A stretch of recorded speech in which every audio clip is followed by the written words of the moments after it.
I worried myself to death that night thinking of every worst possible case scenario that could happen. Then I'm telling myself, just remain positive. This man got money in the bank. Don't underestimate him. Let's just hope that it all works out. When I woke up that next morning, the thought of having to go face this man was literally making me so nauseous, I kept throwing up.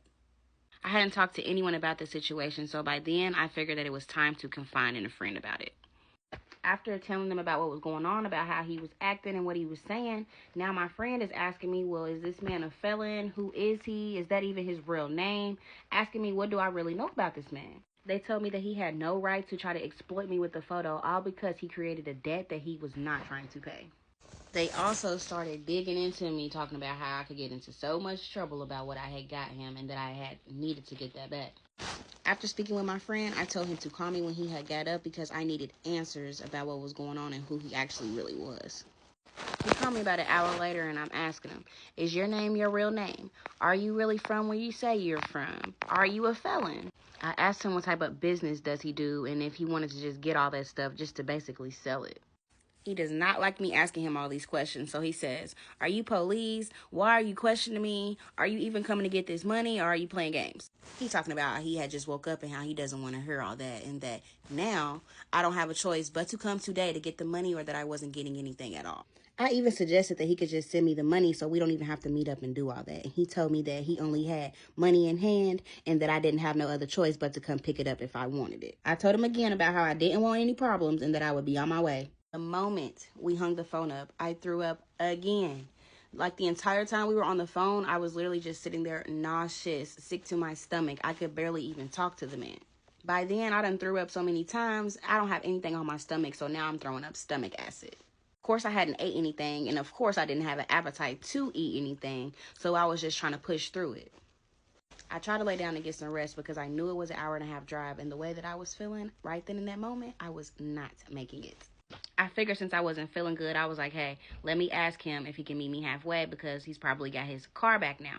So this is what I texted him. This is what he responds to me. After he said that, I knew I was going to have to push through this sickness to get on the road to go get my money. So as I was getting on the road, I said, hey, let me stop and get a smoothie. I tried to stop and go get a smoothie. As I'm waiting in the line, what happens? I throw up again.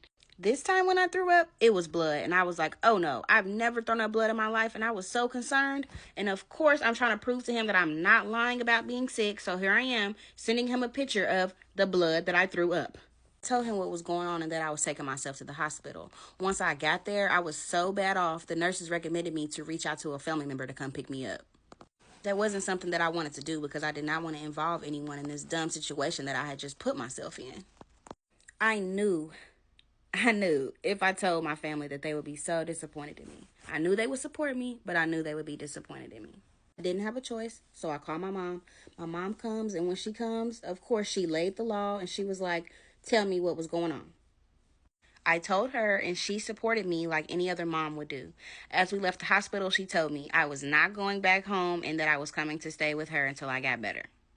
I knew that was the best decision to do for my health because I had never, ever felt this way in my life. And the way that my body was feeling, it felt close to death because of how bad I was stressing myself out. On the way to my mom's house, he had texted me and asked me what the people at the hospital had said, but of course I didn't see my phone because I was resting the entire ride. When we got to the house, I didn't have any energy to do anything but go lay down. I hadn't texted him back yet, and so now he called me. He's asking again, what did they say at the hospital? I told him. Now he's saying that I'm playing games. And I told him, I'm not playing games. And I said, please, if I could just hit you up when I feel better and come when I feel better, I would really appreciate that. And I told him, I'm staying at my mom's house right now because that's how really ill I am. Then I said to him, I really, honestly, truly do not have the energy to go back and forth with you right now. And if I could please call you when I feel better. This man replied and said, nah, don't call me at all. And hung the phone up. I had a little trash can next to the bed. The moment he hung the phone up, I literally threw up. I waited a couple minutes and I tried to call this man back. Of course, when I call back, what am I? Blocked.